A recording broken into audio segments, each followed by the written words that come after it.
بسم اللہ الرحمن الرحیم۔ اب عیسیٰ علیہ السلام نے خبر دے دی، اپنا منصب بیان کر دیا، مگر افسوس اللہ تعالیٰ نے کیا فرمایا؟ فلما جاءہم بالبینات قالوا ھذا سحر مبین۔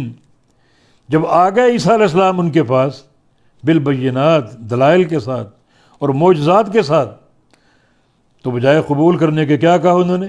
ھذا سحر مبین، یہ جادو ہے کھلم کھلا۔ عیسیٰ علیہ السلام کے معجزات کو جادو قرار دیا، ان کا ہاتھ پھیرنا اور مریضوں کا شفا پا جانا، اور اللہ تعالیٰ کے حکم سے ان کے ذریعے مردوں کا زندہ ہونا، ان کے معجزات ہیں۔ اللہ تعالیٰ معجزات دکھاتا ہے تاکہ قوم ان کی صداقت پر ایمان لے، مگر ایمان لانے کے بغیر انہوں نے کیا کیا؟ ھذا سحر مبین، یہ کہا یہ سب کچھ جادو ہے۔ یہ جو گنجے کے سر پہ ہاتھ پھیرتے ہیں بال آ جاتے ہیں، اور کوڑی کے جسم پر ہاتھ پھیرتے ہیں وہ صحت یاب ہو جاتا ہے اور اس کا مرض زائل ہو جاتا ہے، مردے پر ہاتھ پھیرتے ہیں وہ زندہ ہو جاتا ہے، یہ سارا سحر کا عمل ہے اور جادو کا عمل۔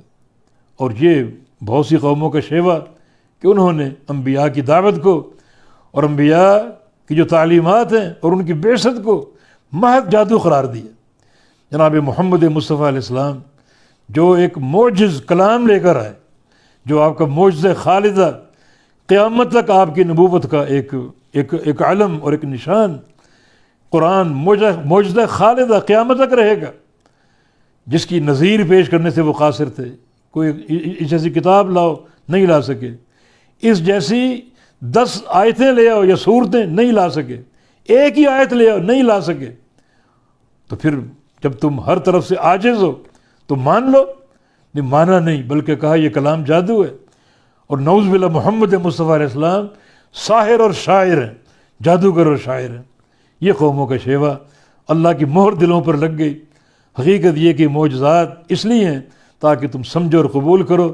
رب تعالیٰ کی یہ قوموں پر ایک بہت بڑا ایک احسان کی صورت ہے کہ انبیاء کو معجزات کے ساتھ بھیجتا ہے تاکہ معجزے دے کر قوموں کا دل نرم ہو اور وہ حق قبول کرے اور اطاعت جو ہے وہ اختیار کر لے، مگر بجائے اطاعت اختیار کرنے کے ان میں تعنت، حسد اور کبر کا مادہ اور انکاری خصلت پیدا ہوئی اور بڑھی، اور انہوں نے انبیاء کی دعوت کو اور ان کے معجزات کو محض جادو قرار دیا۔ اللہ تعالیٰ ہدایت دے ہم سب کو، اور صحیح معنی میں اپنے نبی صلی اللہ علیہ وسلم کی تعلیم کو قبول کرنے کی توفیق عطا فرمائے۔